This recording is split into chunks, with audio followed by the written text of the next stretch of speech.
Bienvenidos y bienvenidas a todos los participantes.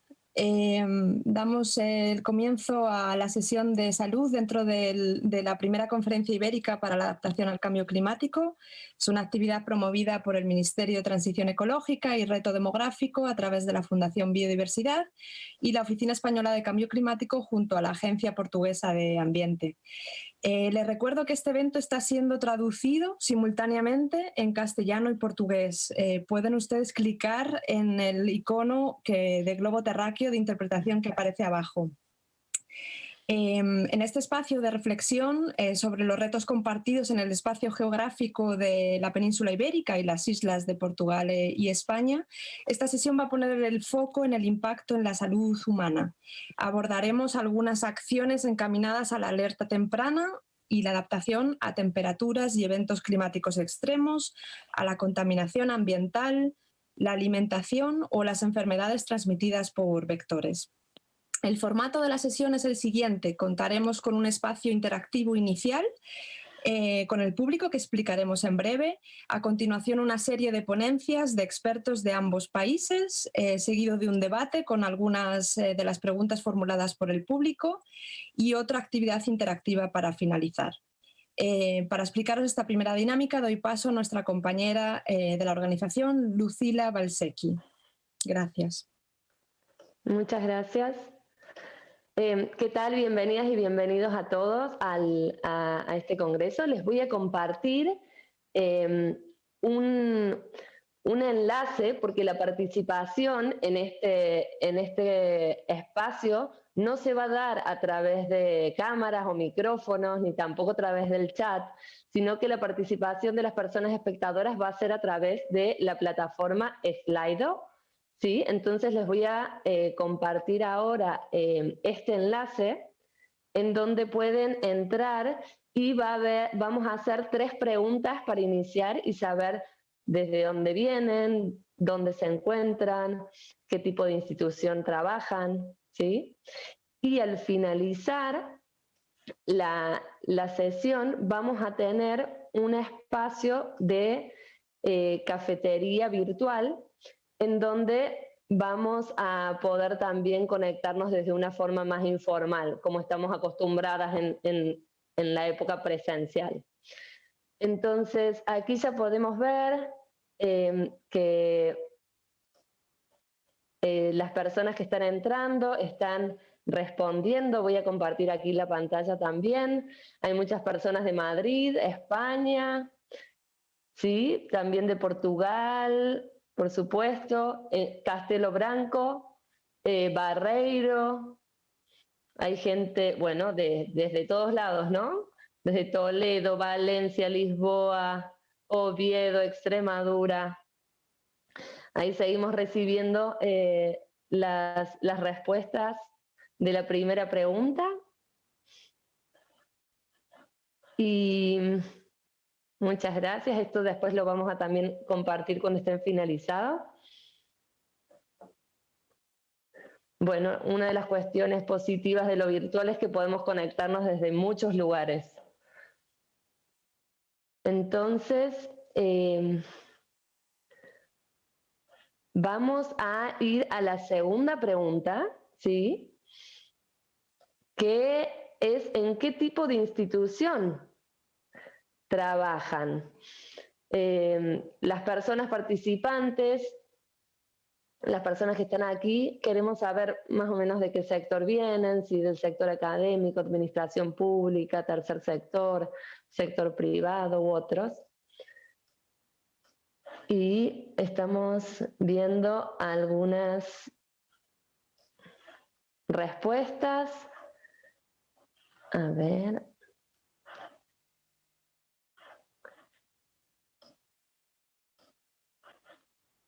A ver si se están viendo ahí algunas respuestas. Mucha gente de administración pública, ¿sí? Casi el 42% de las personas que van respondiendo. También mucha gente del sector académico, del sector privado también y del tercer sector. Y 8% de otros espacios. Entonces tenemos 62 personas que van respondiendo. Muy bien.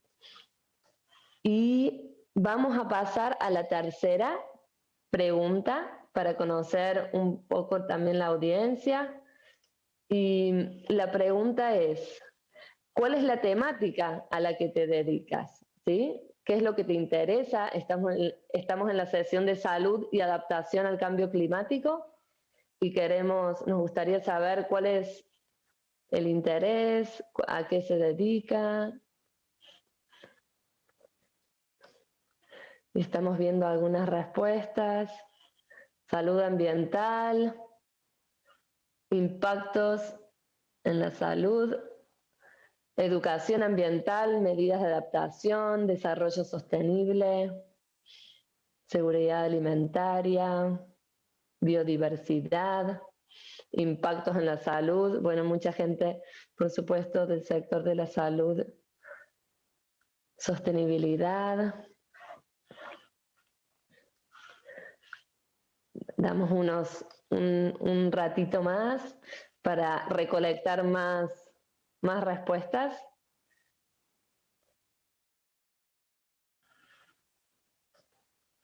Muy bien, entonces, bueno, aquí vemos, ¿no? Desarrollo sostenible, salud ambiental, educación ambiental, impactos de la salud son los ámbitos o las temáticas en donde hay mayor interés o en donde hay más gente que se dedica en este momento, en esta sesión. Y eso es todo, entonces voy a dejar aquí de compartir.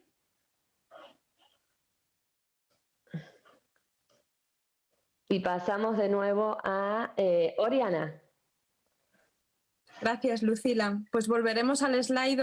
Bueno, comentaros que a partir de ahora va a quedar abierto el slide para preguntas que tengáis para los ponentes, según ellos van haciendo las presentaciones. Y de esta manera, cuando terminen todos los ponentes, al final podremos escoger las preguntas más reiterativas o votadas que hayáis puesto por slide. ¿Es así, Lucila?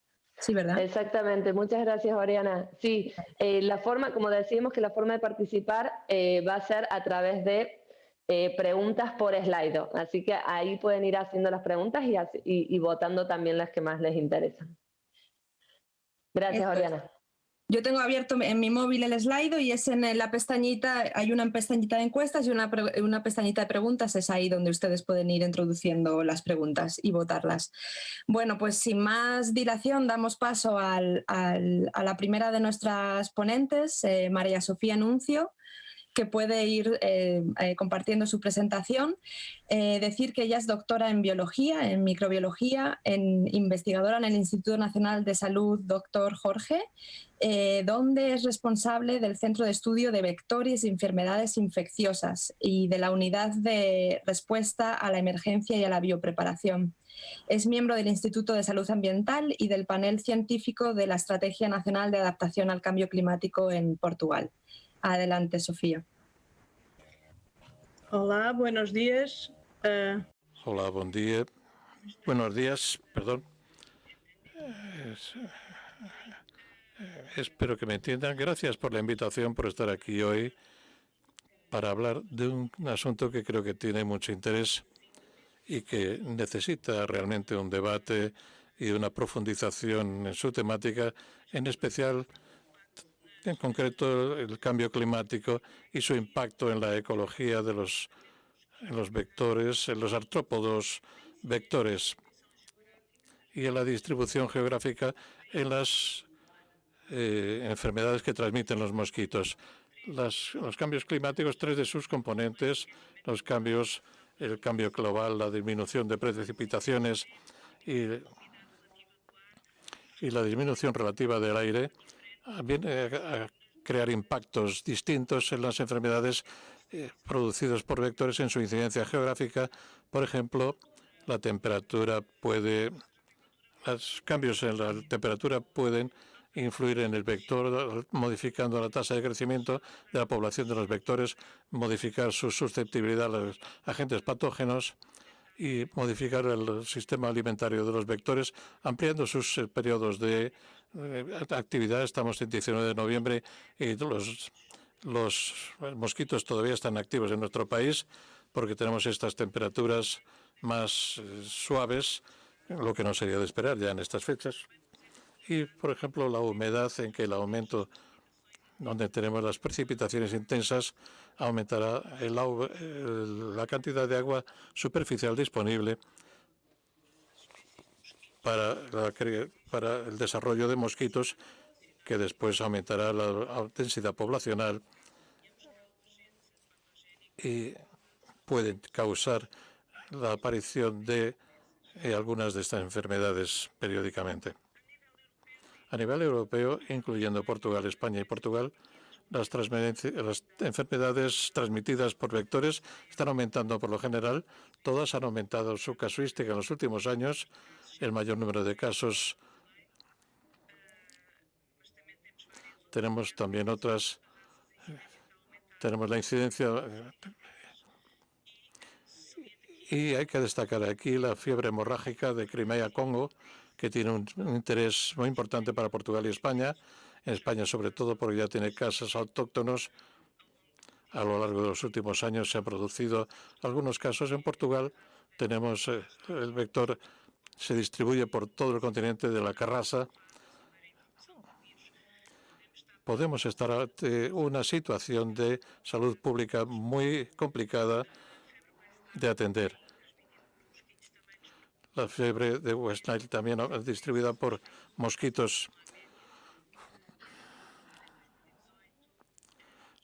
Esta fiebre, recientemente en España se ha producido también una aparición bastante de la fiebre de West Nile en Andalucía, con una casuística, con casos de muerte asociadas, lo que no es muy corriente, y casos autóctonos de enfermedades que considerábamos de importación y que ya está bien documentada la existencia de casos autóctonos en algunos países como Francia, Croacia o España. Y en Portugal hemos tenido una aparición grande en 2014 en la isla de Madeira.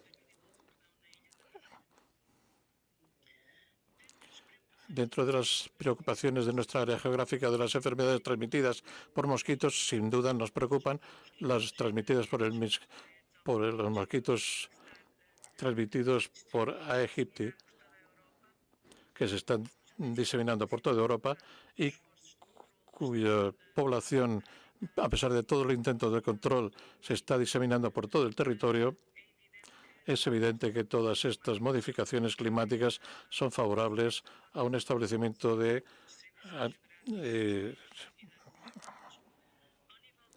a nivel de las enfermedades transmitidas por carrasas. Existen varias de ellas que nos preocupan.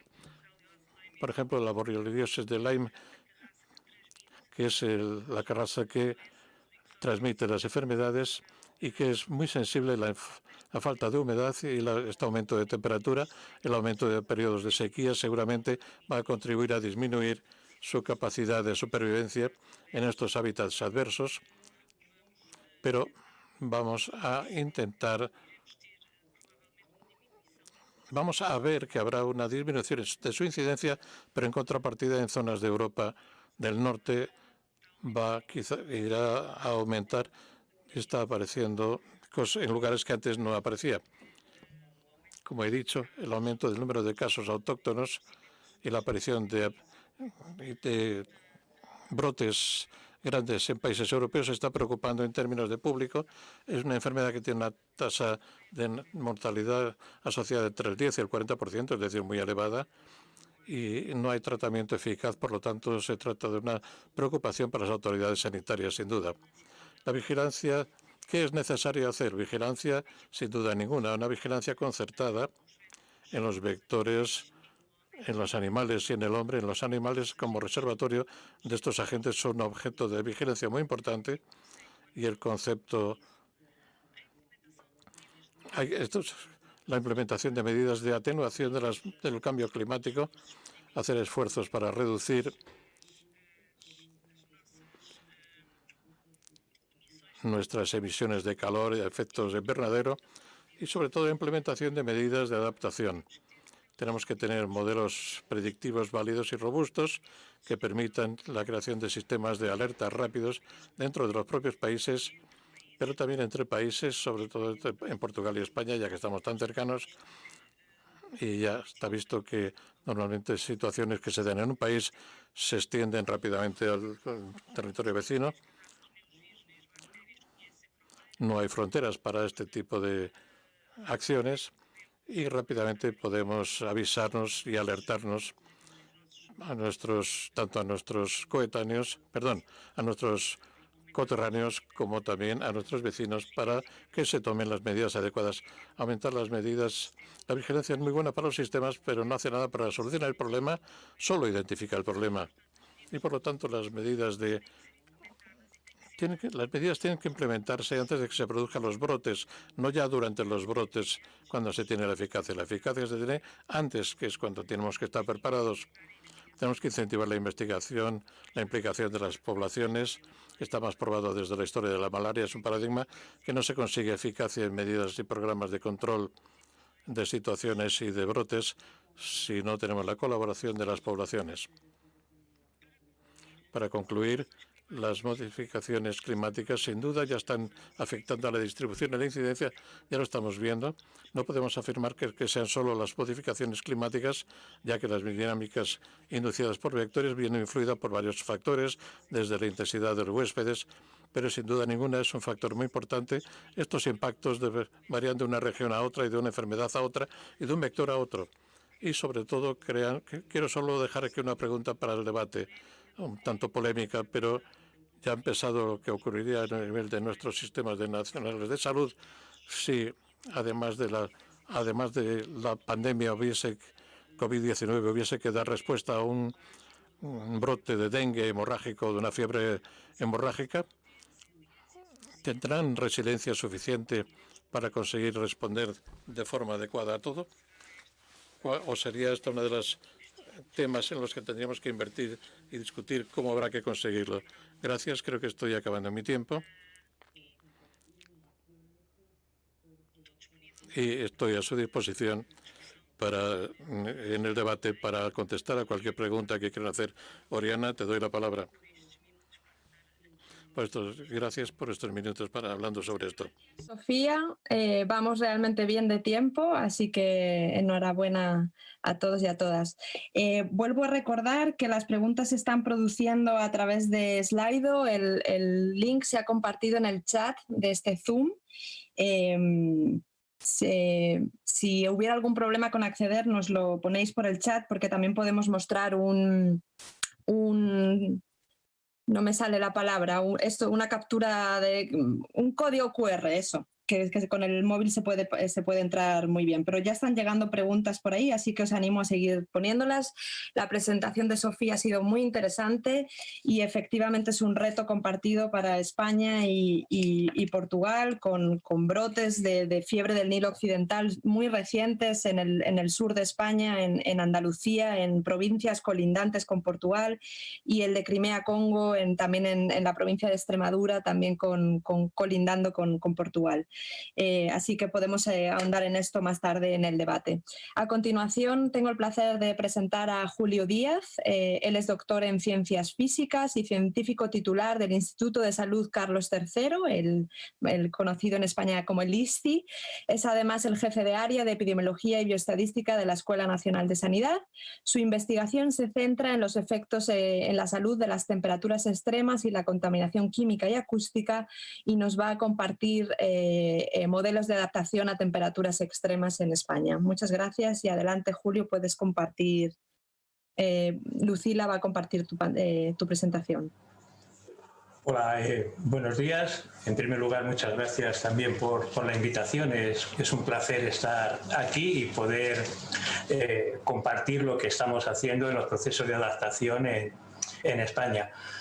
Bueno, como la pregunta que vamos a intentar responder es si nos estamos adaptando al calor en España o no nos estamos adaptando al calor, bueno, en España y en otros lugares.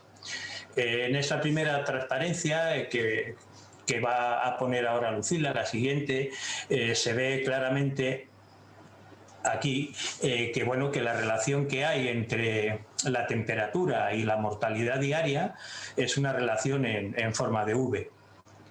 si nos centramos en calor, hay que distinguir dos conceptos claros. Uno es la temperatura de mínima mortalidad, que es precisamente una temperatura para la cual la mortalidad es mínima. Por ejemplo, esto está hecho para la ciudad de Madrid y aquí se ve que en torno a los 31 grados la mortalidad diaria por todas las causas bueno, pues está en un valor pues, sobre 76 muertes día. Sin embargo, a partir de aquí, en la rama de la derecha, se ve que empieza a aumentar la mortalidad a medida que aumenta la temperatura. Y hay otra temperatura que en Madrid está en torno a 36,5 grados, a partir del cual ese incremento es mucho más brusco. Pasamos de una pendiente de unos 30 grados a cerca de 80 grados o más. Bien, esa temperatura, a partir de la cual se produce ese disparo de la mortalidad por calor, es lo que nosotros llamamos temperatura umbral de disparo por calor. Tanto la temperatura mínima como la temperatura umbral de disparo por calor varían de unos lugares a otros. Pues por ejemplo, en Lisboa esta temperatura umbral de disparo del calor son 34 grados. En Coruña, en España, pues son 36 grados. En Córdoba son 41. O sea que estamos hablando que hay un proceso de adaptación al calor para cada lugar. En la siguiente transparencia lo que nos preguntamos es si realmente, si puedes cambiar, Lucila, por favor. Lo que realmente nos preguntamos es si realmente qué va a ocurrir cuando suba la temperatura. Bueno, cuando suba no. ¿Qué está ocurriendo a medida que la temperatura está subiendo por el calentamiento global debido a cambio climático? Entonces, para responder a esta pregunta, nosotros nos hemos hecho un estudio contando con modelos de simulación que nos ha dado la Agencia Estatal de Meteorología Española, en el cual hemos recreado los escenarios 4.5 y 8.5, RCP 4.5 y RCP 8.5, los periodos temporales de 2020 a 2050 y de 2051 a 2100. Entonces, nos vamos a centrar sobre todo en el más desfavorable, pues este debe ser el escenario que nos tiene que servir como referencia de lo que no debe ocurrir, ¿no? Entonces, bueno, una cosa curiosa que se ve es que todos los escenarios, aquí estaría el 2.6, el 4.5, el 6.0 y el 8.5, casi todos son iguales hasta el 2050. Es decir, que si nosotros seguimos con políticas de mitigación, no vamos a ver los resultados hasta el año 2050. Por lo tanto, la diferencia que hay, o que nosotros también encontramos en los diferentes modelos, es que no se ve una diferencia clara entre estos escenarios. Pero es a partir de este momento, del año 2040, 2050, donde se ve que, bueno, que el incremento va a ser bastante notable, sobre todo en el RCP 8.5. Nosotros tenemos un periodo base para realizar nuestro estudio, que fue el 2000-2009. Entonces, la temperatura máxima de los meses de verano, la media de las máximas de los meses de verano en España, en los meses de junio, julio, agosto y septiembre, fue de 28,7 grados. Lo que prevé AEMET es que en el 2021-2050 esa temperatura media de las máximas será 30,3. Es decir, que habremos subido 1,6 grados, lo que nos quiere decir que un ritmo de 0,5 grados por década. Por tanto, bueno, 0,5 ya está bien de incremento de temperatura. Sin embargo, en el periodo 2051-2100, donde ya se empieza a ver esta diferencia más importante, es prácticamente el doble. Subimos a un ritmo de 3,3 grados por década. O sea, que dice que es 0,06 por año o 0,6 por año, claro. Aunque es el doble, el incremento es menor porque el número de años es mayor. Con todo y con eso, hay lugares en que este incremento va a ser mucho mayor. Por ejemplo, en San Sebastián va a llegar a 4,8 de incremento y 7,8 en el segundo periodo. ¿Esto a qué nos lleva? Lo que nos lleva es que cada vez va a haber más olas de calor. Vamos a pasar de 428 que hay en el periodo de referencia a 557 en el 2021-2050 y 2.200 en el 2051-2100, es decir, 5 veces las actuales. En la siguiente transparencia, si pasas por favor, Lucila, en la siguiente transparencia lo que se ve es que todo esto tiene, digamos, un truco. Está claro que si esta es la curva de distribución de la temperatura actual, si esta curva aumenta en media, se producirá un desplazamiento. Entonces, vamos a empezar a poner aquí valores. Me centro en la curva primera, es decir, sin desplazamiento, y vamos a ver que esta es la temperatura a partir de la cual empieza a morir las personas por calor. Estamos, por ejemplo, vamos a poner 36 grados en Madrid, ¿vaya?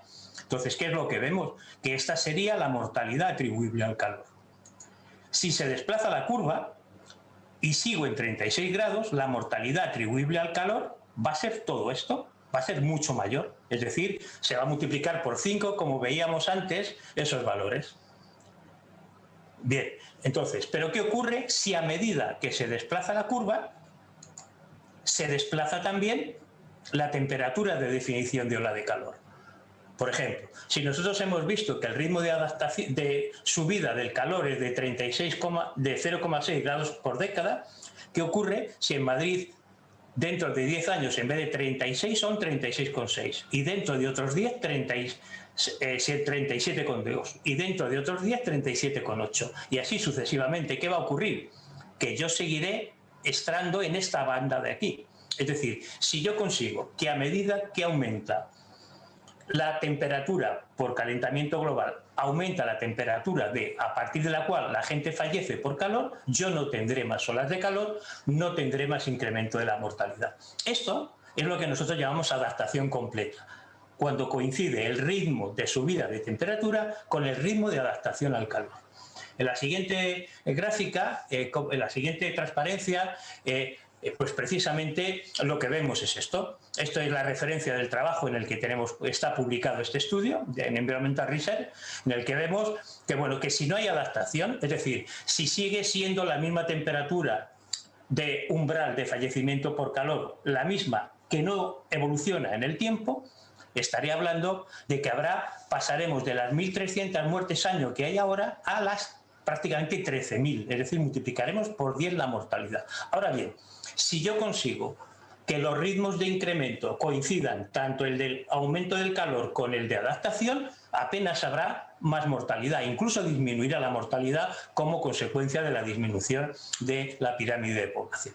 Por lo tanto, el reto está en esa adaptación. ¿Cómo la conseguimos? ¿Nos estamos adaptando? ¿No nos estamos adaptando? Bien, pues en la siguiente transparencia, para responder a esta pregunta, lo que hemos hecho ha sido no hemos hecho de momento con la temperatura umbral, sino con la temperatura de mínima mortalidad. Y lo que hemos visto, esto es un ejemplo para Madrid, nos hemos determinado cuál es esa temperatura de mínima mortalidad para cada año del periodo 83-88 al 2013-2018. Entonces se ve que a medida que pasa en los años, cada vez la temperatura de mínima mortalidad y por tanto la de adaptación al calor, la temperatura umbral, va subiendo. Entonces hemos visto que ese incremento es constante y es paulatino en dos ciudades que son las que hemos analizado, Madrid y Sevilla. Estamos ahora, se está utilizando este proceso para realizarlo en la totalidad de las provincias españolas. Entonces, lo que se está viendo, en la siguiente transparencia se puede ver claramente, se ve, por ejemplo, esto es la temperatura en Madrid, esto sería el ritmo de adaptación, la pendiente de esta recta es de 0,6 grados por década, es decir, 0,05 por año, con lo cual me dice que justo me estoy adaptando desde el año 83 al 2018 al ritmo que va a subir la temperatura. Bueno, aquí también se ven más cosas, se ve que es mayor la temperatura para los hombres que para las mujeres mueren antes por calor. La pregunta que uno se hace ahora es la siguiente, o sea, ¿por qué nos estamos adaptando al calor? ¿Qué ha contribuido a esta adaptación? Pues en la siguiente transparencia vemos qué factores hay aquí. Por un lado, hay una adaptación fisiológica. Está claro que si en Coruña la temperatura umbral de disparo de ola de calor son 26 grados y 40 en Sevilla o en Córdoba, es que hay una adaptación. Pero esa adaptación no es capaz de explicar este incremento que se ha observado en esa evolución de la temperatura de mínima mortalidad. Hay otros efectos, por ejemplo, las mejoras socioeconómicas, la existencia de aparatos de aire acondicionado, las mejoras en los domicilios, la rehabilitación de edificios. A nivel de infraestructuras, en España han influido mucho la existencia de zonas verdes, es decir, parques, zonas azules, lagos, mejoras sociosanitarias, por supuesto, mejoras en los hospitales y en la atención primaria. La existencia de planes de prevención en España ha sido clave. Un estudio que tenemos hecho viendo cómo evoluciona esa temperatura a partir del año antes de los planes de prevención y después, se ve que el impacto del calor a partir del año 2004 baja de forma brutal en España, de un 13% por grado a un 3% por grado. Y por último, lo que se denomina la cultura del calor, un término acuñado en Estados Unidos, y lo que viene a decir es que hay una educación ambiental clave en que las personas saben que el calor puede matar y, por lo tanto, esas personas tienen medidas de autoprotección, de hidratación, medidas de cuidado, de no salir a realizar ejercicio en las horas centrales del día, etcétera, etcétera. Todo eso ha redundado en que esa temperatura haya bajado. Por último, como conclusiones, lo que podemos decir de esta breve presentación, en la siguiente transparencia, Lucila, por favor, lo que podemos decir es que el calentamiento global tiene una consecuencia clara en España, que es en función de los RCP, y que en el peor de todos, en el 8.5, estaríamos hablando de 0,6 grados por década. Por lo tanto, estaríamos hablando en 80 años prácticamente 5 grados de incremento de temperatura máxima en España.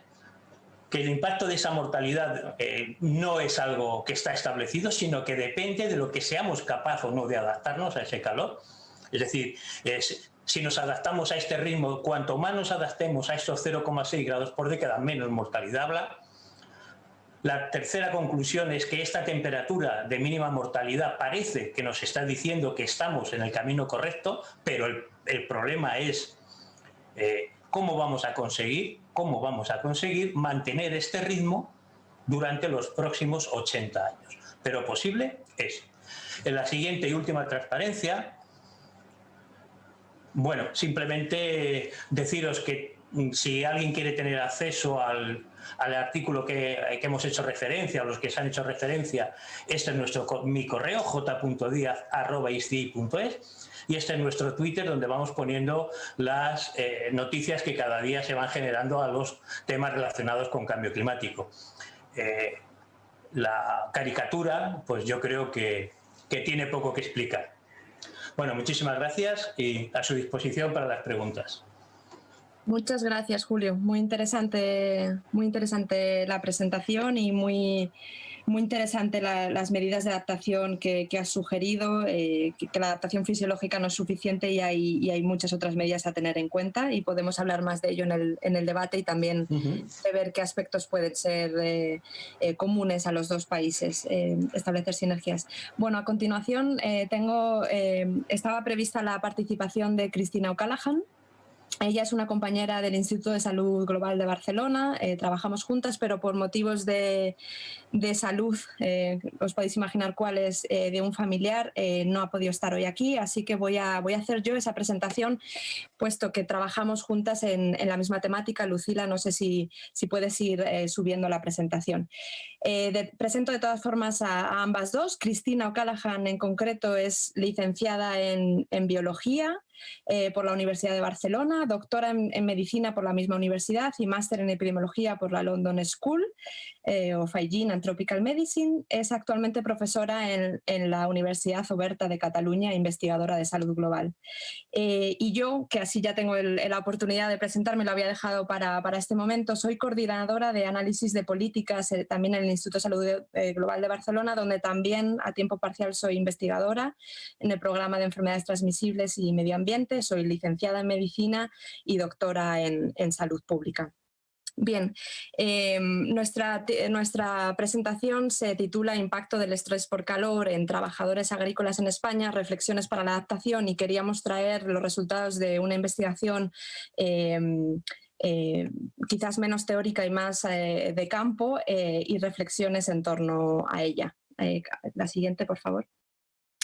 Esta presentación se la queríamos dedicar y nos parecía como muy icónico a la muerte del fallecimiento, a la muerte de Eleazar Blandón. Él era un trabajador nicaragüense trabajando en Murcia, recogiendo verduras y frutas sobre todo, y que murió por un golpe de calor este agosto. Fue muy sonado porque además estábamos en todo el contexto COVID y de brotes de COVID precisamente en empresas hortifrutícolas, y se puso de manifiesto también las condiciones de trabajo y de vivienda que tenían estos trabajadores. La siguiente, por favor. El estrés por calor se conocen muy bien, están muy estudiados los efectos que tiene a corto plazo, que van desde síntomas muy leves como erupción y calambres hasta el golpe de calor que llevó en este caso de este trabajador al fallecimiento.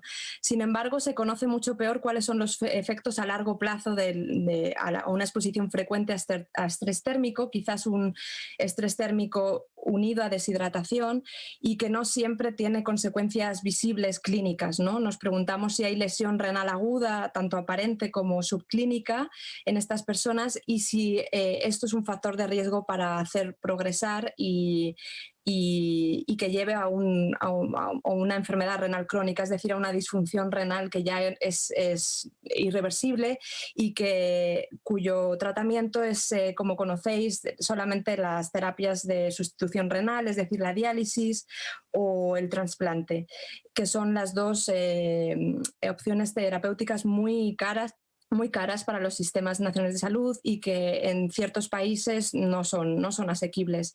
Estas son las preguntas de investigación que ambas tenemos. La siguiente, por favor. En nuestras líneas de investigación, porque las dos nos habíamos dedicado hasta ahora a estudiar aparentes epidemias de enfermedad renal crónica de causas desconocidas en países tropicales, en concreto en trabajadores agrícolas, aunque hemos empezado a ver que también otros rubros ocupacionales como estibadores portuarios o trabajadores de la construcción podrían estar sufriendo de esto. La pregunta es aún un enigma. No sabemos si hay otro agente nefrotóxico, como podría ser un pesticida o el consumo de antiinflamatorios no esteroideos, que ante un riñón poco resiliente por esta exposición frecuente al calor en el lugar de trabajo, podría estar terminando en una enfermedad renal crónica, ¿no? Como veis, hasta los medios de comunicación de todo el mundo, internacionales y españoles, pero también en los países centroamericanos, que es donde yo más he centrado mi investigación, se han hecho eco ya de esta crisis de salud pública. Siguiente, por favor. Bueno, la pregunta que nos hacíamos entonces Cristina y yo para el trabajo más en España y en la región mediterránea, si está claro que no estamos viendo estas epidemias de enfermedad renal crónica donde... Os comento el caso de Nicaragua, que tiene la segunda mortalidad más alta por enfermedad renal crónica en todo el mundo después de El Salvador, y donde hay comunidades enteras que se están diezmando en sus trabajadores en la veintena y la treintena, sin espacio aparente en el cementerio. Está claro que eso no está pasando en la región mediterránea, puesto que las alarmas en los sistemas de salud habrían saltado, pero sí nos preguntamos si la exposición a temperaturas altas, sobre todo en verano, con estos modelos de agricultura extensiva, con esta mano intensiva de trabajo que se contrata solamente para la temporada o la cosecha, que muchas veces procede de otros lugares, en este caso muchos migrantes del norte y África subsahariana, aunque el ejemplo que os he comentado antes era de un nicaragüense, e incluso para algunos cultivos se reclutan mujeres, que esto era algo muy nuevo para nosotras porque nosotros veníamos, yo en concreto, de trabajar con trabajadores del corte de caña de azúcar en Centroamérica. Podéis ver en las diapositivas pues, esos modelos de temperaturas mínimas y máximas en verano y el modelo de agricultura con los invernaderos en la provincia de Huelva, pero esto lo vemos también en otras como Almería, etcétera. Siguiente. La cohorte que lidera Christina O'Callaghan es una cohorte ocupacional que se llama LERAX, lesión renal aguda en trabajadores de la agricultura, que ha reclutado trabajadores en 3 zonas de España, Tarragona, Alicante y Huelva, que tienen diferentes temperaturas, diferentes cultivos y poblaciones. Y el objetivo de esta cohorte era estimar la incidencia de la lesión renal aguda tras una jornada laboral, es decir, al principio y al final de la jornada de un día de trabajo, valorando la función renal, el examen general de orina y biomarcadores de daño renal temprano, como pueden ser el ENGAL y otros. Además, otro de los objetivos es evaluar el papel de la exposición al estrés por calor y deshidratación en la función renal. Siguiente.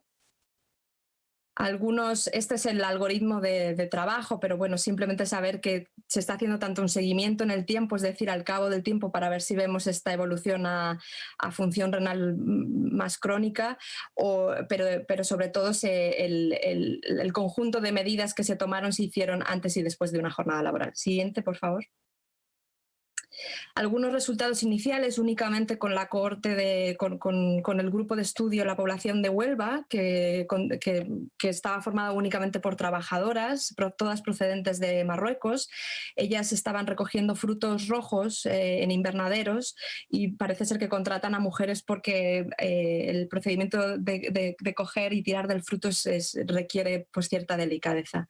La edad media, como podéis ver, es en la treintena. Había una frecuencia de sobrepeso, pero es importante que no encontramos una prevalencia, no había antecedentes de diabetes, que es una de las enfermedades que suele explicar la enfermedad renal crónica en general y no en concreto en estos trabajadores con esta exposición. La temperatura que medimos no era excesiva, pero los resultados en la función renal, el 30% de la cohorte experimentaron estrés por calor en la jornada laboral, el 7% presentaron incidencia de lesión renal aguda, medida por un incremento concreto de la creatinina sérica al principio y al final de la jornada laboral. Hubo una alta prevalencia de deshidratación.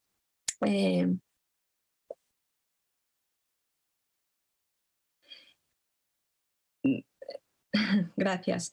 Y cambios significativos en la función renal que estuvieron sobre todo asociados a la deshidratación tanto al final de la jornada del trabajo como al principio. Es decir, llegar ya deshidratado al comienzo del trabajo. Siguiente, por favor. Bueno, las reflexiones que traíamos Cristina y yo a la mesa es que es una investigación aún incipiente que viene de nuestro trabajo en sitios donde realmente hay epidemias de enfermedad renal crónica. No sabemos la extensión real del efecto que podría tener el estrés por calor en trabajadores agrícolas en el ámbito mediterráneo, pero es verdad que viendo la progresión de las temperaturas y estos incipientes efectos en la salud humana podría tener graves consecuencias en la salud humana y no solo en eso, sino en la productividad agrícola en nuestro medio.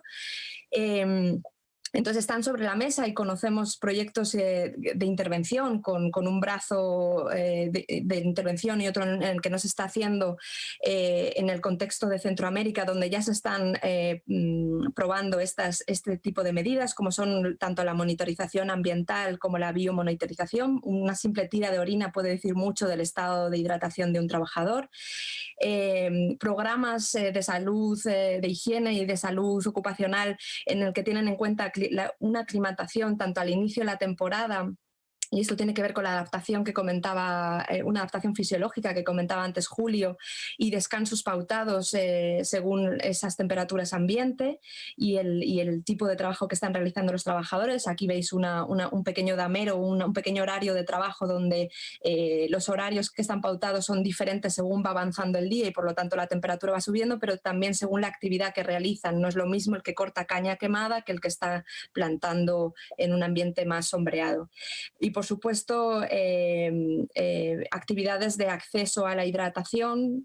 Se están probando incluso llevar camelbacks, acceso a sombra y acceso a higiene, porque el poder ir al baño y no concentrar la orina parece ser que puede ayudar. Y por supuesto este trabajo requeriría pues, el consenso y el trabajo conjunto de multitud de actores, tanto desde salud pública y como higiene y salud en el trabajo, como empresas, sindicatos, trabajadores, etc. Dejamos aquí las preguntas para más tarde para las reflexiones. Gracias.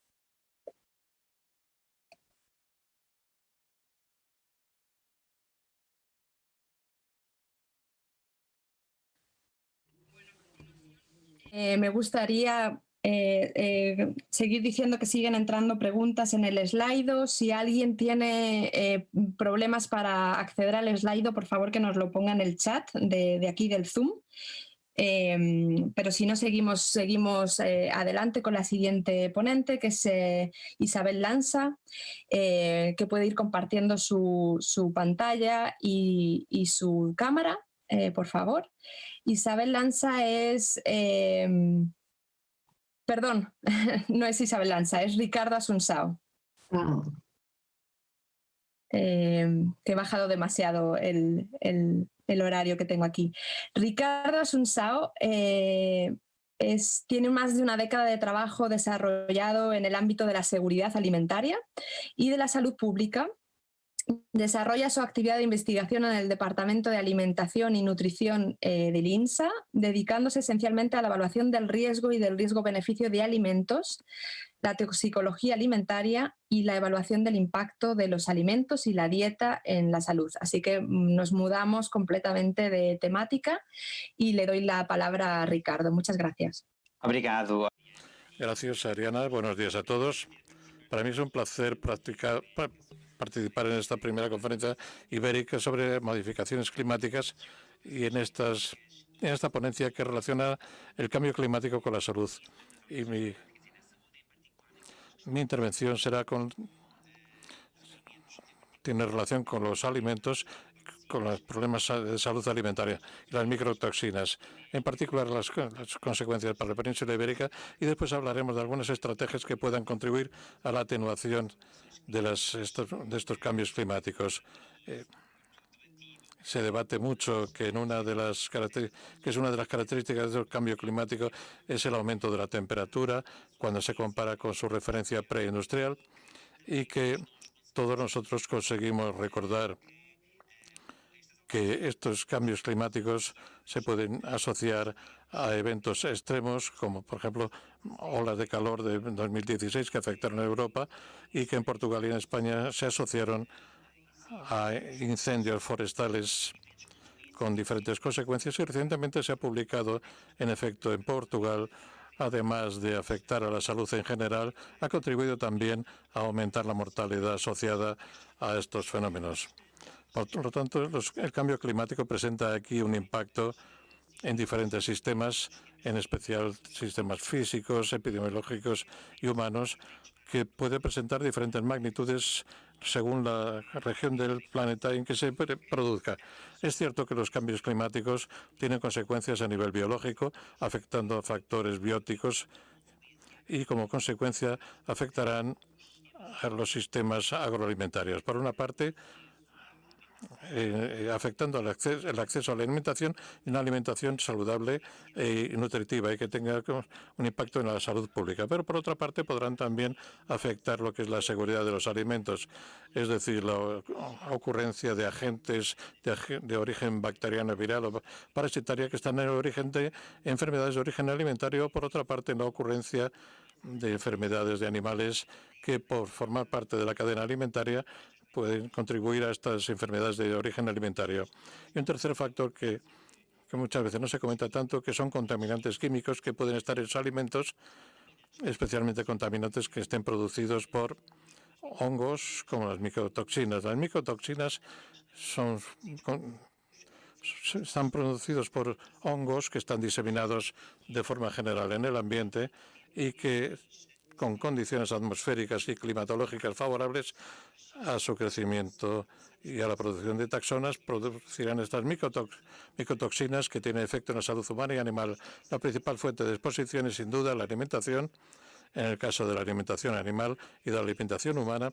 Y en este sentido se ha realizado un estudio en el que se pretendía evaluar el riesgo de contaminación de alimentos, en especial, en este caso, el maíz, por la toxina B1, que es una micotoxina que tiene efectos carcinogénicos. Y este estudio dio lugar a dos escenarios diferentes asociados a cambios climáticos y que permitió considerar un escenario en términos de 2 o más o 5 grados más de temperatura. El sur de Europa aparece aquí especialmente afectado por estos cambios por el riesgo de contaminación del maíz y destacado en la región de la península ibérica. Lo que siempre se consideraba que el riesgo de contaminación de los alimentos por micotoxinas se producía esencialmente en la región ecuatorial, lo cierto es que con el cambio climático lo que se espera y lo que se prevé es que este riesgo vaya desplazándose en el sentido hacia Europa, especialmente el sur de Europa y en gran parte aquí a esta región de la península ibérica. Y si pensamos cuán distantes estamos de estos cambios, se considera que hacia 2040 habrá aumentado la temperatura en 1,5 grados, es decir, muy cercano al que es el escenario previsto en este estudio con respecto a la micotoxina B1. Se implementan estrategias que son un compromiso entre la atenuación y la adaptación para hacer frente a este reto, en especial a referente a las micotoxinas. Lo primero es prevenir la contaminación por micotoxinas. Esta prevención completa no es posible toda vez que los hongos productores de micotoxinas están diseminados de forma general en el ambiente y es natural que los alimentos puedan estar contaminados en algún grado con micotoxinas. De este modo, hay un segundo factor que es garantizar una monitorización constante a nivel distinto, a nivel humano, a nivel animal, a nivel de alimentos y de ambiente, a fin de detectar de una forma precoz en los elevados niveles de micotoxinas y evitar así una exposición. Un tercer aspecto que ya se ha planteado en la sesión de hoy es nuestra capacidad de modular y hacer una puntuación predictiva.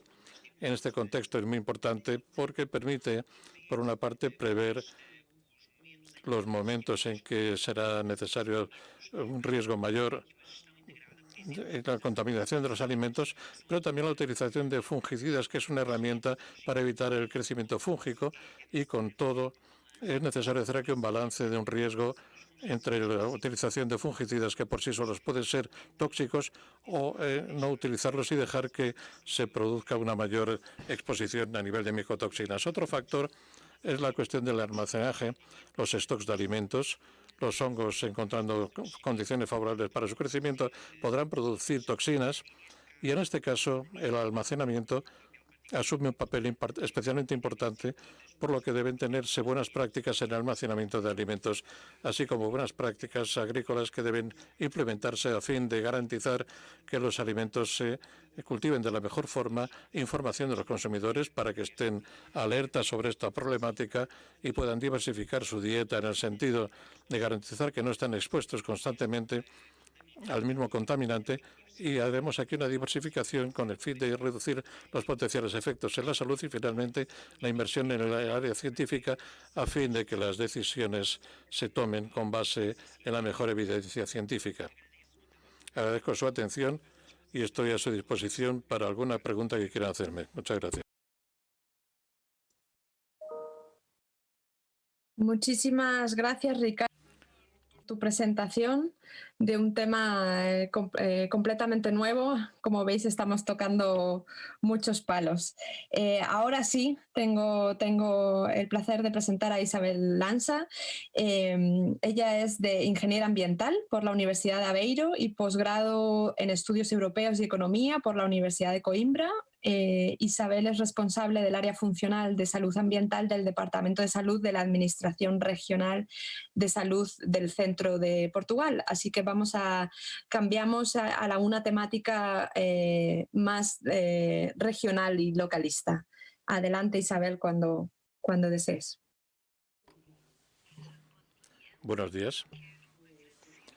Quiero agradecer la invitación que me han formulado para esta colaboración Y en cierto modo, lo que voy a decir ya está implícitamente considerado en las presentaciones anteriores. Y la gran pregunta es la diversidad de impactos que resultan del cambio climático. Y esos impactos están en todas las áreas, no solo en la sanidad, sino también en la agricultura, en el bosque, en los recursos hídricos, y sabemos también del impacto en el agua, del agua en la vida del planeta, no solo en la salud humana, los impactos costeros y los impactos en la biodiversidad. Y esta articulación y conjunto nos llevan a las grandes inquietudes y a las grandes reflexiones sobre lo que son los efectos previsibles en las 6 áreas fundamentales en que se sentirán estos impactos del cambio climático, especialmente en el agua, la sanidad, las infraestructuras, en la economía, la seguridad y la alimentación. Y aquí tiene un principal énfasis el número y la diversidad de impactos en la salud derivados precisamente de las modificaciones del cambio climático. Las enfermedades son varias, no solo las que están vinculadas directamente a las olas de calor, sino, y por encima de todo, una gran preocupación son las que están unidas a la contaminación del aire. Tenemos por norma lo que son los efectos más importantes de la exposición a partículas, que en la Comunidad Europea, en Europa y nosotros en la península ibérica tenemos valores de exposición de background muy altos, y las enfermedades, en términos de enfermedades respiratorias, son muy grandes, son muy significativas en lo que serán los efectos de estos cambios climáticos. Tenemos también el aumento de enfermedades transmisibles, que ya se ha mencionado, por los vectores. Tenemos las enfermedades mentales, enfermedades cerebrovasculares, enfermedades respiratorias, y todo esto es preocupante porque, de forma complementaria a los efectos de exposición a las olas de calor, a las llamadas inicialmente olas de calor, pero que son fenómenos extremos de temperatura, nos hace pensar en la necesidad de crear el establecimiento de una respuesta en lo que es la definición del cambio climático, como la variabilidad del clima y la adaptación, el proceso de ajuste al clima real o esperado y sus efectos. Y todo esto tiene una articulación no solo con la parte de la sanidad, sino con todo el medio ambiente. Y como el ser humano forma parte del ecosistema, tenemos que observar esta situación como una totalidad. Tengo aquí solo algunos aspectos de lo que han sido las amenazas en Portugal y en España, porque ha sido igual en toda la península ibérica. En la sequía, los fuegos forestales, la amenaza a poblaciones, los impactos en términos de salud mental, de exposición a humos. Y esto nos hace pensar que hace falta una estrategia, pero una estrategia que tiene que ser transversal a todos los stakeholders implicados en la lucha a estos efectos del cambio climático en la salud humana. Por lo tanto, lo primero que hay que hacer, y mirando a Portugal, y yo también formo parte del grupo que está trabajando en la estrategia de la salud para adaptación al cambio climático, y una de las grandes limitaciones que se siguen produciendo es que la estrategia de adaptación al cambio climático tiene que ser una parte integrante del Plan Nacional de Salud. Y mientras esto no sea eficaz, habrá una forma de mirar todas estas cuestiones de un modo menos consistente o menos preocupante. Y no es esto lo que queremos, porque hay que definir indicadores de seguimiento a nivel nacional. Tiene que haber una transversalidad de todas las políticas nacionales, y tiene que haber plataformas para compartir información. Para tener un plan de salud que sea eficaz y que permita una actuación para la adaptación al cambio climático, lo primero que tenemos que saber es evaluar los riesgos que existen asociados al cambio climático. Y aquí en la región centro les estoy mostrando el área territorial y ahora paso a hablar un poco de lo que es la experiencia en términos de administración regional de salud del centro con respecto a la estrategia que estamos desarrollando para la adaptación al cambio climático. La primera estrategia ha sido efectivamente un documento teórico de preparación de todo un plan de actuación y en este momento estamos desarrollando dicho plan. El plan CIM es un documento operativo y lo primero que hay que hacer en este plan es identificar los riesgos para después poder definir metas, objetivos de actuación, las interacciones con nuestros socios y cómo hay aquí una falta de identificación de los riesgos en el territorio y que son grandes. Hay una variabilidad desde la orla costera hasta el punto más alto de Portugal continental, que es la Sierra de Estrella. Tenemos características muy distintas en fenómenos extremos climáticos que tienen que considerarse. Y todo esto complementado con la variedad de los vectores de transmisión, las modificaciones de lo que son las prácticas agrícolas comunes, todos los impactos asociados y que nosotros no conseguimos, en términos sanitarios, hacer este levantamiento. Estamos aquí trabajando lo que otras entidades están también desarrollando, en especial lo que son las comunidades intermunicipales que reúnen varios municipios de una zona territorial que tiene más o menos un continuum de características territoriales y de ordenación y geográficas. Y estas comunidades están desarrollando estrategias regionales de adaptación al cambio climático y que después se consolidan en estrategias municipales con respecto al cambio climático. Cada uno de estos planes y de estas estrategias empieza por la identificación de riesgos debidamente detallados.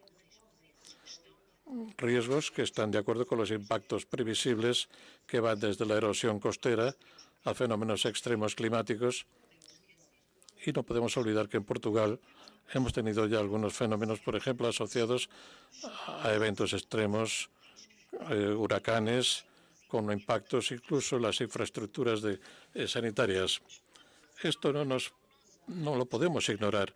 Entonces, el plan que estamos desarrollando es, primero, observando los planes de actuación en salud pública, y esas áreas son el agua, el aire, las temperaturas adversas extremas, los vectores de transmisores de enfermedades, el plan de prevención de Legionella pneumófila, el plan estratégico de bajo carbono, que es un plan desarrollado en el marco de la optimización de la eficiencia energética e hídrica y disminución de residuos en la zona hospitalaria. Y con estos programas definidos y con un estudio de lo que son los riesgos identificados por municipios y por regiones, en el que cada autoridad sanitaria está encuadrada, tendremos que hacer una actuación. Estamos preparando un modelo de trabajo y de actuación precisamente para coordinación con el estudio que ya se está haciendo y con la correspondiente identificación de los riesgos de salud y, por encima de todo, la evaluación de la capacidad de los servicios sanitarios para responder a las necesidades de la población de cara a una amenaza efectiva derivada del cambio climático. Estamos viendo que esto no es muy fácil. Basta observar la situación que atravesamos y observar los retos que se plantean a la salud para tener una respuesta eficaz. Y tenemos que poner todo esto, plantearnos todo esto para conseguir respuestas efectivas. Tenemos que implicar a los stakeholders que están trabajando y que tienen bastante trabajo consolidado. No podemos No podemos estar gastando recursos que ya son escasos. Por lo menos nosotros tenemos que crear sinergias con otras entidades para optimizar la información y para potenciar al máximo la capacidad de actuación en la salud pública. Y por encima de todo, tener un papel fundamental de formación e información de las poblaciones, pero también de los propios profesionales sanitarios que tienen una necesidad de promover la actuación de sensibilización y de evaluación de la organización y de la capacidad de respuesta, y después también cerca de la población y de los grupos críticos, los grupos de riesgo que están en los centros escolares, en las industrias, en la salud primaria, en las actividades económicas, en los hogares de tercera edad, en el sector turístico. Y en términos de intentar hacer aquí una comprobación de esta planificación de actuación, hemos trabajado en el Departamento de Salud Pública. El documento que se está elaborando a nivel locales con las autoridades sanitarias y con los equipos que en el lugar están trabajando en esta actuación con nosotros. Estamos trabajando en ese equipo de salud pública. Es lo que ha sido importante, ha sido ya de entrada definir nuestra estrategia.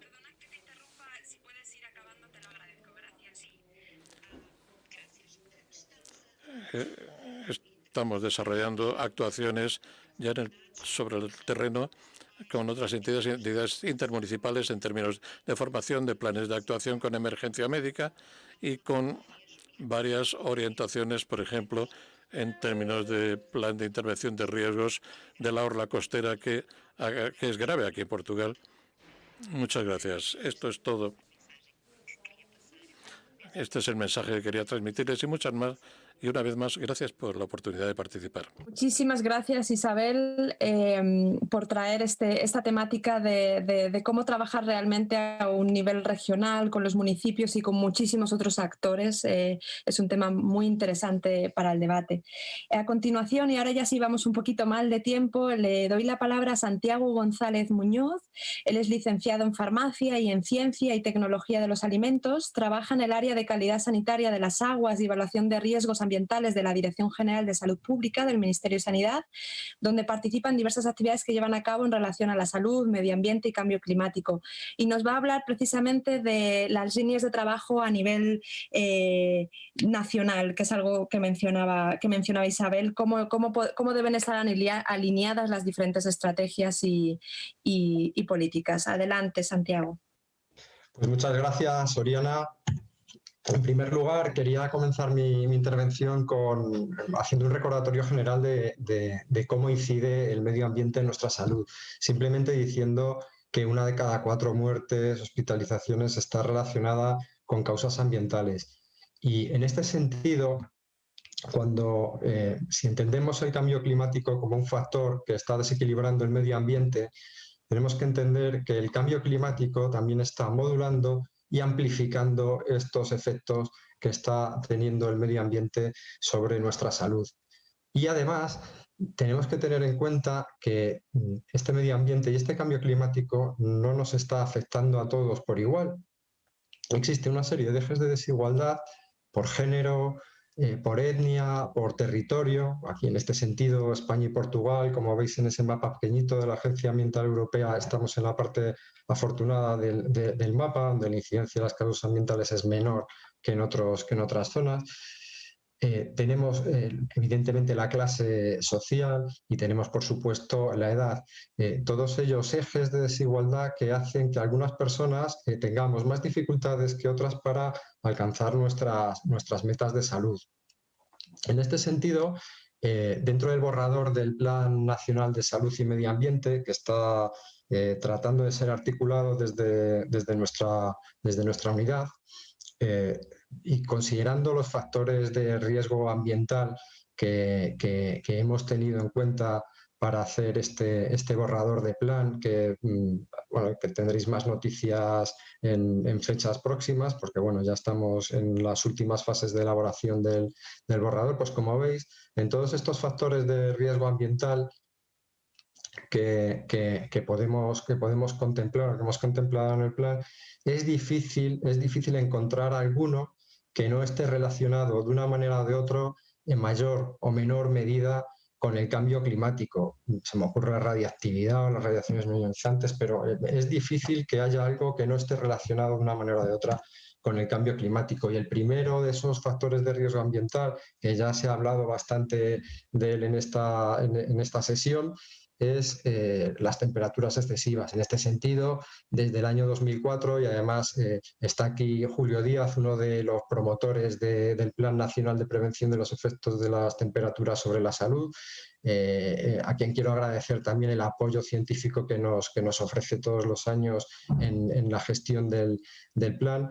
Pues todos los años, desde el año 2004, se viene llevando a cabo las acciones definidas por las distintas administraciones en este plan, que parte de información que nos suministra EMET. A través de unos algoritmos elaboramos unos mapas de riesgo y en base a estos mapas de riesgo se realizan una serie de acciones a cargo de las autoridades de las administraciones implicadas, y se ofrece también información al público general y a los grupos particulares.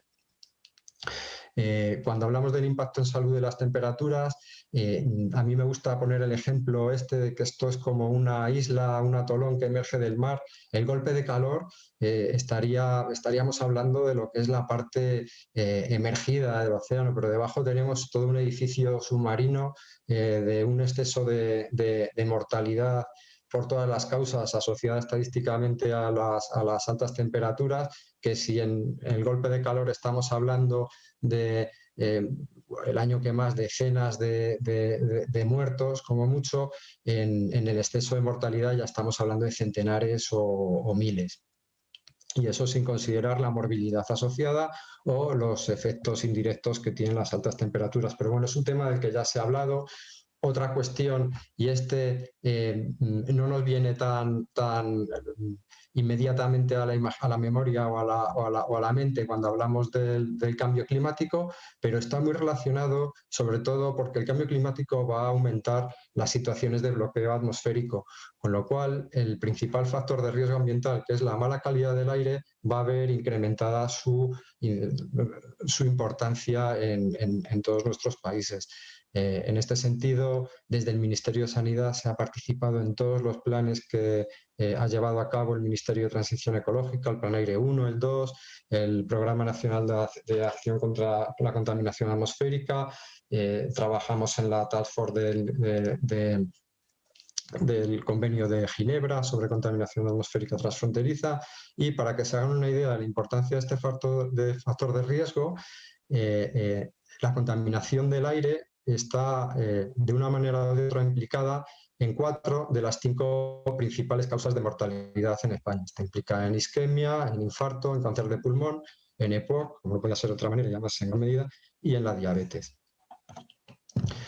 No nos podemos olvidar tampoco, y también se ha hablado largo y tendido en esta sesión, de las enfermedades transmitidas por vectores. Desde hace 4 años tenemos el plan de preparación y respuesta frente a las enfermedades transmitidas por vectores. La parte 1 es dengue, chikungunya y zika, y trata de monitorizar la expansión que pueden ver en este mapa, como Aedes albopictus ha ido expandiéndose por toda la cornisa mediterránea, partiendo de sus cabezas de playa iniciales en la zona de Cataluña o en una zona del País Vasco, de la frontera del País Vasco con Francia, y ha ido extendiéndose por toda la cornisa mediterránea y llegando a puntos del interior. Está ahora muy de actualidad el brote que hay en Andalucía occidental del virus del nido occidental. Todos los años tenemos casos autóctonos, desde luego, de enfermedad de Lyme. Ha habido varias muertes autóctonas por la fiebre hemorrágica de Crimea-Congo. En fin, son temas que están muy de actualidad y, como bien ha dicho antes una ponente, habría que tener mucho cuidado con ella. Y tampoco podemos olvidar cómo incide el cambio climático en la disponibilidad y en la calidad del agua, ahora que va a transponerse en breve la nueva directiva de aguas, cómo el cambio climático está mediando en inundaciones o en otro tipo de catástrofes naturales que contaminan nuestras fuentes de agua dulce o destruyen nuestras infraestructuras de suministro de agua o de saneamiento de la misma, cómo puede haber un incremento de enfermedades transmitidas por el agua, por los alimentos, como también se ha mencionado aquí, la proliferación de cianobacterias en grandes embalses, sobre todo de la zona oeste de la península, donde hay aguas más ácidas, intrusiones salinas por sobreexplotación de acuíferos o incluso cuestiones como la movilización de arsénico en pozos que se han secado en situaciones de sequía, sin contar con el aumento de la concentración de contaminantes emergentes que se producen en situaciones de estrés hídrico. Todo ello desde el Ministerio de Sanidad se gestiona con dos potentes sistemas de información, el sistema de información de agua de consumo y el de baño. En definitiva, tratan de ser sistemas de vigilancia de estos eventos. Ya termino porque teníamos poco tiempo. Pueden encontrar bastante de esta información en la página web del Ministerio, donde hay publicados bastantes informes, y próximamente, pues bueno, entendemos que ya saldrá el borrador del Plan de Salud y Medio Ambiente y va a tratar de ser una línea directriz, una línea de directrices estratégicas hacia dónde tienen que ir las cosas en este campo. Muchísimas gracias por su atención. Muchísimas gracias a ti, Santiago, por la presentación. Puedes dejar de compartir pantalla y le pediría a todos los ponentes que por favor se activen la cámara para el momento del debate. Tenemos en este momento 200 participantes vía Zoom y muchos de ellos han contribuido a preguntas vía Slido. Entonces he tratado de coger las más votadas y también agruparlas un poco. La primera pregunta sería tanto para Sofía como para Ricardo. Hablan los participantes de ¿cuál es la diferencia entre adaptación y mitigación cuando estamos hablando de enfermedades tanto transmitidas por vectores como transmitidas por alimentos? Y la pregunta que hacen es ¿en qué consistirían esas diferencias entre adaptación y mitigación? Hablan sobre todo de adaptación de sistemas de alerta y yo la pregunta que os haría concretamente es si el aprendizaje, también hay muchas preguntas en relación a la pregunta provocadora de Sofía respecto a qué hacemos si además de una pandemia por COVID le sumamos una pandemia, pues por ejemplo, por un dengue hemorrágico. Entonces la pregunta que yo tengo para vosotros dos es si hemos aprendido algo con COVID respecto a los sistemas de alerta y cuáles son esas lecciones aprendidas y cómo podemos mejorar los sistemas de vigilancia y alerta. Gracias.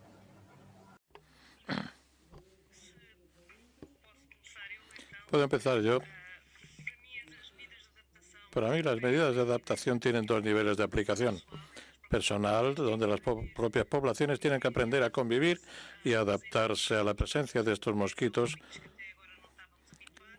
que no estábamos acostumbrados hasta ahora. Y esas medidas pasan por la implementación de mosquiteras, utilización de insecticidas. En fin, hay toda una formación de la población en general para que adopten de forma espontánea y voluntaria estas medidas que van a modificar el comportamiento. Es decir, tendrán que adaptar sus comportamientos a la realidad de tener un mosquito invasor que está adaptado en nuestro país, que se está expandiendo y que tiene un potencial de transmitir agentes tan peligrosos como el virus del dengue y otros. Después están las medidas de adaptación a nivel más central de salud pública y que básicamente pasa por la inversión para invertir para que los acontecimientos no se produzcan. Tenemos que invertir para evitar que se produzcan esos brotes. Es lo más difícil de conseguir, la financiación para ese tipo de medidas.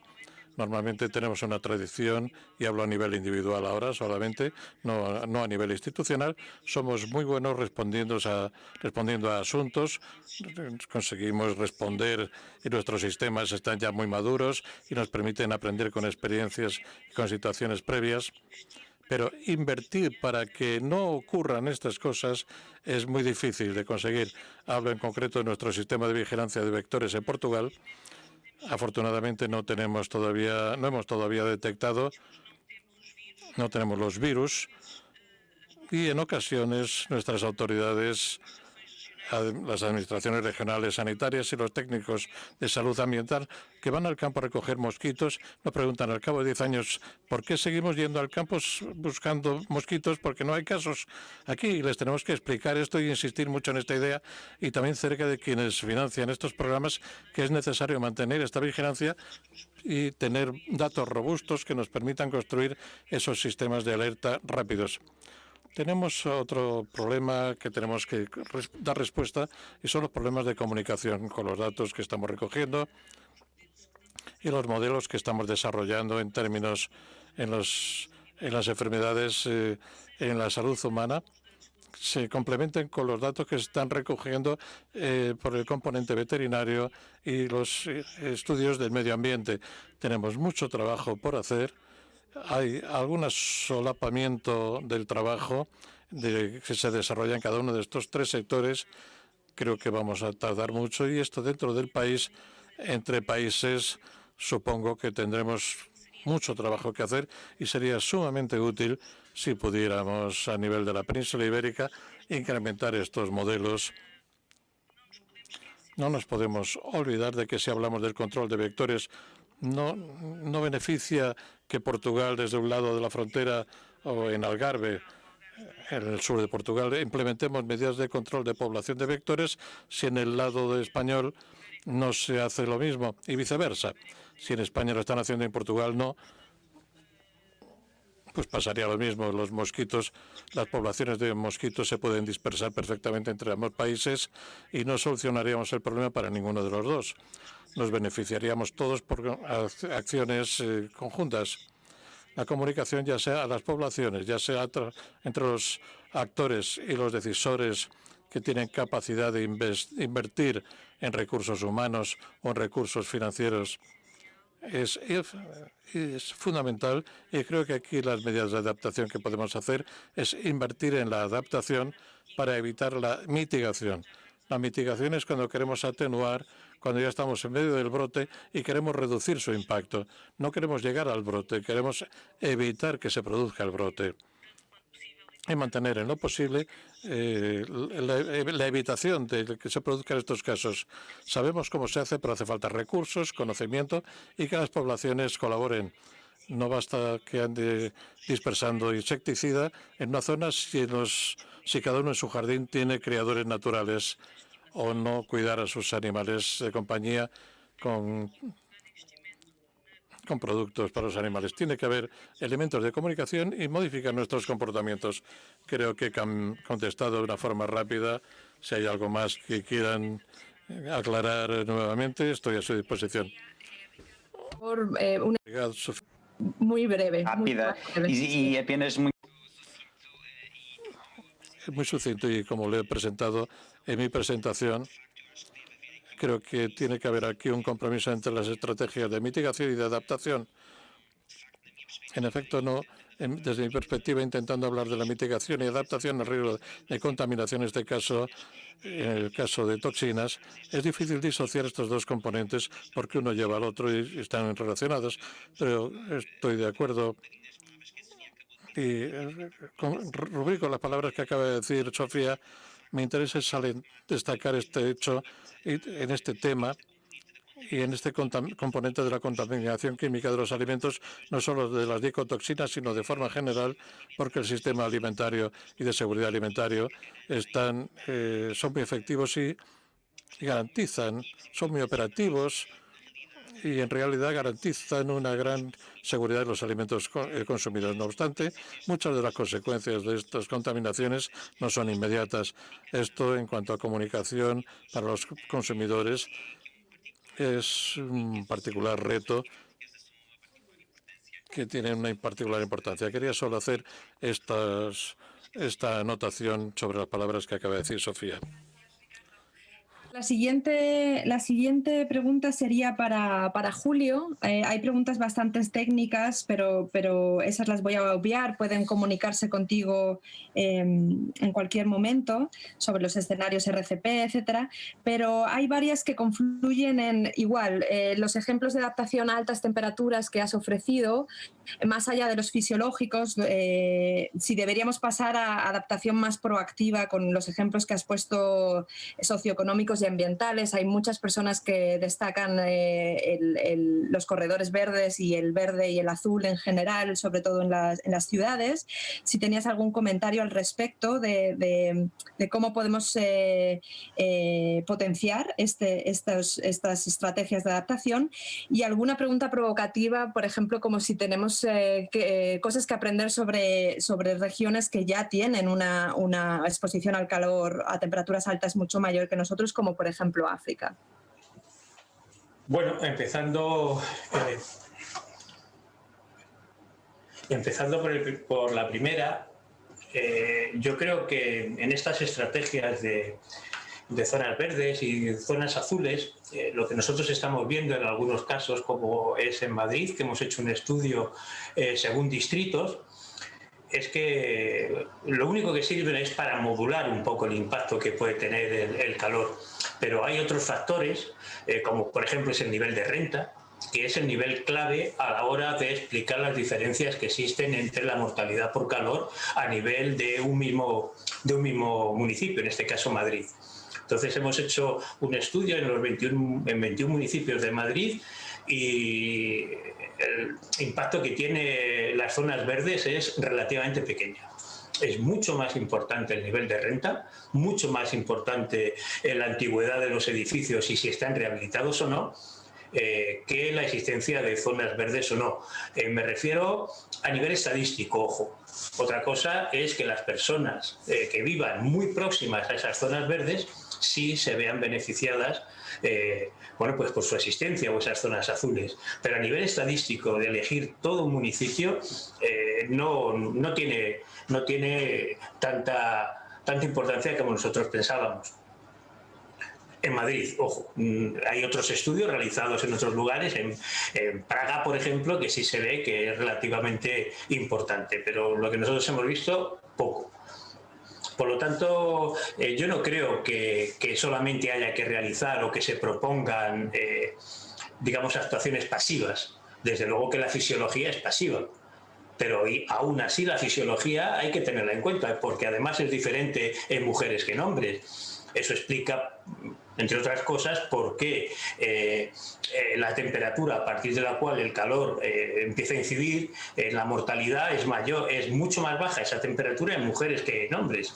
Por lo tanto, la fisiología importa y desde luego hay cuestiones activas totalmente.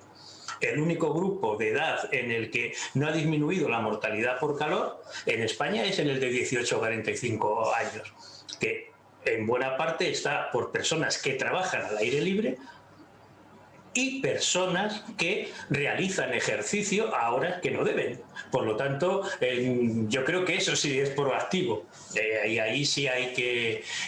otra cosa proactiva es que las administraciones inviertan en rehabilitación de edificios, por ejemplo. Eso es un tema clave que se está viendo, que influye muchísimo, muchísimo. Por lo tanto, quizá más que el propio aire acondicionado. Me refiero a nivel de un edificio. La última pregunta, bueno, yo no la veo provocativa, ni muchísimo menos. Me parece, y eso también se está viendo en un estudio que estamos haciendo diferenciando ambiente rural y urbano. El efecto del calor es mucho mayor en los lugares urbanos. Por lo tanto, ¿por qué? Pues los propios edificios, no por el efecto de isla térmica. O sea, estadísticamente la temperatura que más se relaciona con la mortalidad por calor es la temperatura máxima diaria o la media, no la mínima. Y la isla térmica no se da en la temperatura máxima diaria. Por lo tanto, achacar una mayor mortalidad por calor al efecto de isla térmica, pues no tiene sentido. O sea, tiene sentido que la temperatura mínima pueda crear disconfort, que pueda crear malestar, que pueda no dejarte dormir. Pero lo que produce un golpe de calor es la temperatura máxima, y la temperatura máxima pues no se ve afectada por el efecto de isla térmica. Todo lo contrario, la temperatura en el centro de la ciudad es más baja que la temperatura fuera de la ciudad, por lo menos en Madrid, ¿eh? Entonces, Julio. sí. Voy a ir cortando, perdón. Es muy interesante la reflexión que haces y también tenemos que tener en cuenta que el resultado en salud que miráis es mortalidad y aquí nos hacían la reflexión muchísimas personas, pero no da tiempo a que entremos en ello, en otras cargas de enfermedad y morbilidad, incluso, por ejemplo, enfermedad mental, ¿no? O sea, salud mental. Sí, sí, sí.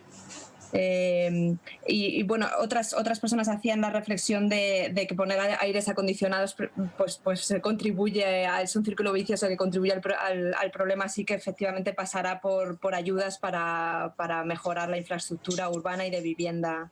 Hombre, yo creo que el aire acondicionado tiene que estar en los lugares en los que tiene que estar. El aire acondicionado tiene que estar en los hospitales, el aire acondicionado tiene que estar en las residencias de ancianos. En los demás lugares puede o no puede estar, pero en esos dos sitios es clave. Por lo tanto, yo creo que ahí son muchísimas las vidas que se han salvado como consecuencia de que haya aire acondicionado en las UCIs, cosa que no ocurrió en la ola de calor del 2003 y al que se le achacó muchísima mortalidad pues en lugares como París, por ejemplo. A continuación le voy a hacer una pregunta a Isabel y a Santiago y os lanzo un reto, que es que tenéis que responder como si fuera un tuit.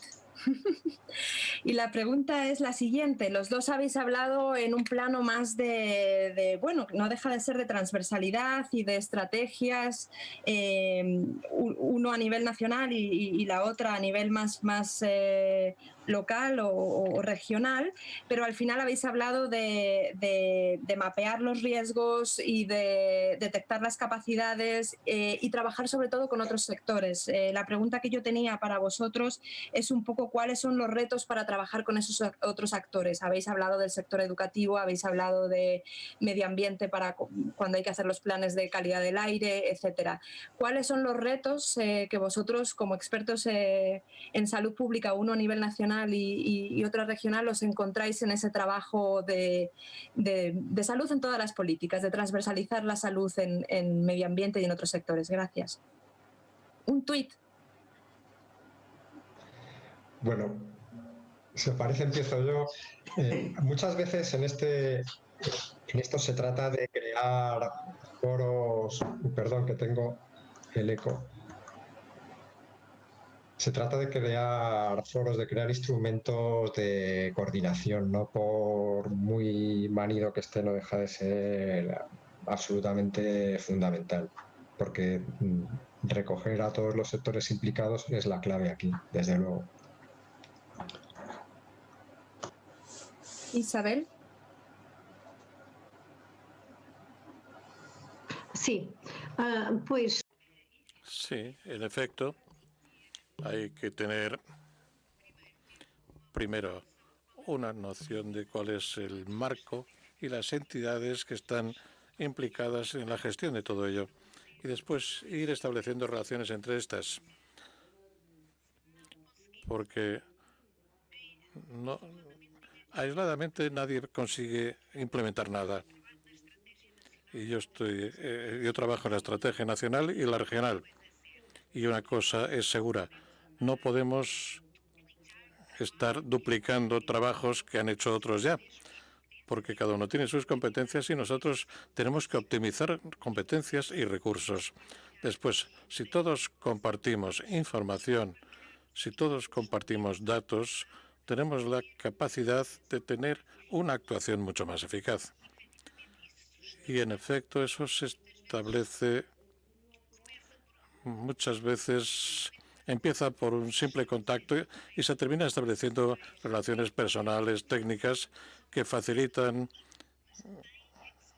pero hace falta crear el primer contacto, si no, no conseguimos nada. Hay varias preguntas, son muy concretas todas y os invito a que me escribáis un correo. Mi nombre, Oriana Ramírez, está en las redes y estaré encantada de contestaros a las hipótesis de si hemos mirado pesticidas, metales pesados como cadmio, o si en el algoritmo de heat stress de estrés por calor hemos añadido obviamente algo más allá de la temperatura, como humedad, radiación solar, etcétera. Estaré encantada con las palabras claves, además enfermedad, sí, en inglés chronic kidney disease of unknown causes, de causas desconocidas, podéis encontrar mucha de la bibliografía. Bueno, a continuación le doy la palabra a Lucila, que os va a contar cómo terminamos esta sesión vía Slido, que hay alguna pregunta más para conocer la opinión de los participantes, y por mi parte quería dar las gracias a todos los ponentes por las maravillosas presentaciones y por esta sesión tan calidoscópica de la adaptación al cambio climático y los efectos en salud. Muchas gracias. Muchas gracias. Te doy la palabra.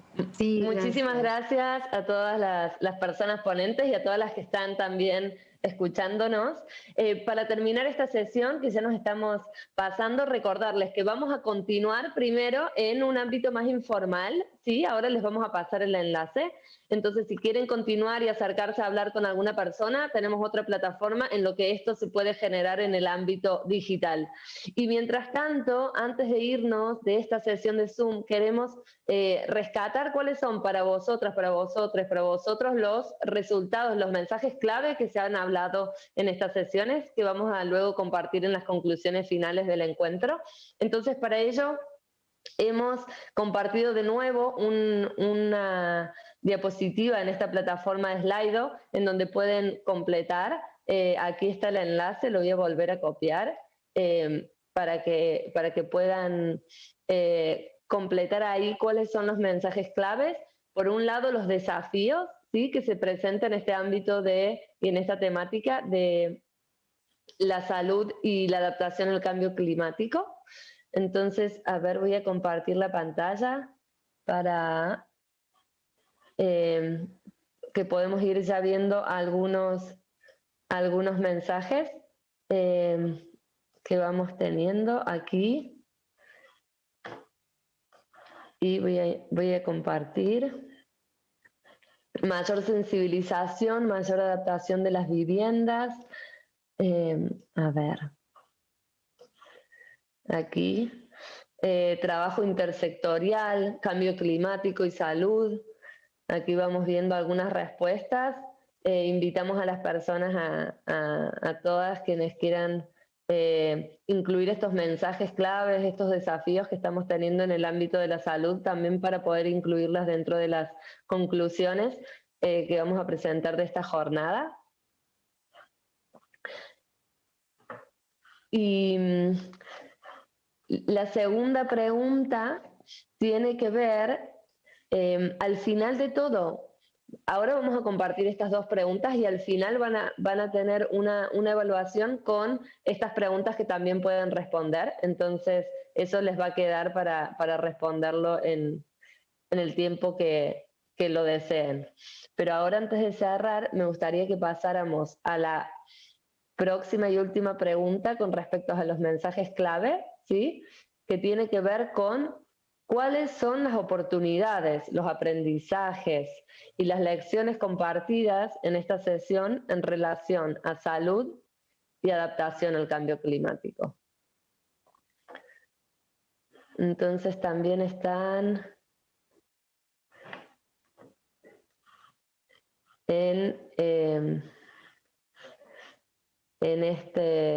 les invitamos a compartir.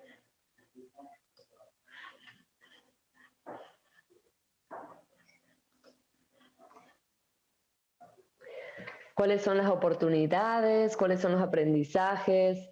Las lecciones que nos llevamos en relación a la adaptación del cambio climático y la salud.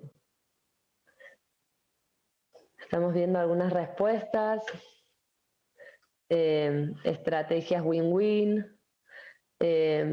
para el medio ambiente, para la salud, cómo el cambio climático afecta a todos los niveles.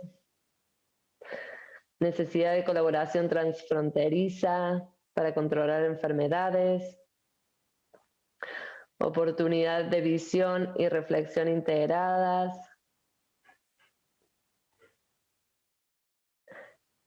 la renta, factor clave. Bueno, son algunas de los mensajes que las personas espectadoras están compartiendo a modo de conclusión de todo lo que se ha ido presentando y compartiendo en esta sesión. Y mientras seguimos viendo algunas respuestas, informarles, como les decíamos, que ahora vamos a terminar la sesión de Zoom con Oriana, que va a cerrar,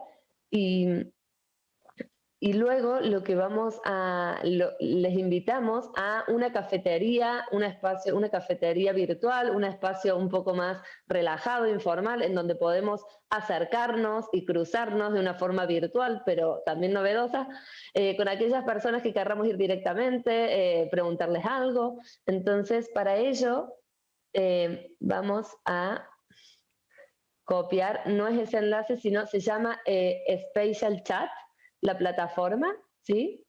Y la recomendación es cerrar en Zoom, terminar aquí y presionar en este enlace que se llama Spatial Chat Altequio. En ese enlace podemos